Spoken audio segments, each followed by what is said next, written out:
How do we maintain this growth that we see in the hydrogen movement? Well, quite frankly, I think the growth is going to continue. There's quite a bit of incentives and subsidiaries coming on from governments to invest in this industry. Furthermore, there is a general need or general interest from the media and the public to start to search for alternative ways of producing energy and using energy that are greener and more sustainable. So I believe that it will just naturally unfold into a rising demand into hydrogen technology, and specifically, and considering that, as the two other experts have mentioned at Mem-Tech and Gilbarco, is that we do have the technology out there. The technology is ready, and people are starting to get interested by it. So, in my opinion, it's just going to continue growing with the demand, and people are going to keep getting interested by this type of technology.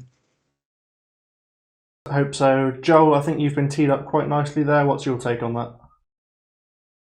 Yeah, I'm totally aligned there. I think the growth trajectory is moving really quickly. Some of the big things we see is a lot of rapid movements from the OEM side as they're developing vehicles. We see a lot of good consortiums and partnerships being formed with station builders and larger major oil companies as they drive their ESG goals as well. So I think the momentum is shifting pretty significantly that way. You know, we see large targeted goals for emissions reductions through 2050 right now, and then you couple that with a lot of incentive programs and regulations, definitely drives the industry for momentum. So I definitely believe that the time for growth is right, and it's about how we ensure the technology that's being developed is cost effective and can scale for what we need to do. For your take on that, Joel. And finally, Shane, with our sponsors today, HMT, what's your take on that? Well, I think it was very gratifying to see so much support from governments and policymakers. I think that is super critical to getting the ball rolling. And, you know, what I've observed is there's a lot of projects that have been announced.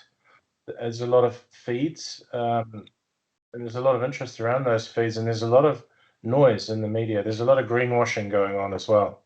And I think we've got to be really careful to move these projects from those feed and concept stages and into actual FID. And so when we start to see large projects getting approved, that's when we know we've had the success. And that may require some more intervention. It might require some more financing from governments and policymakers to move things forward.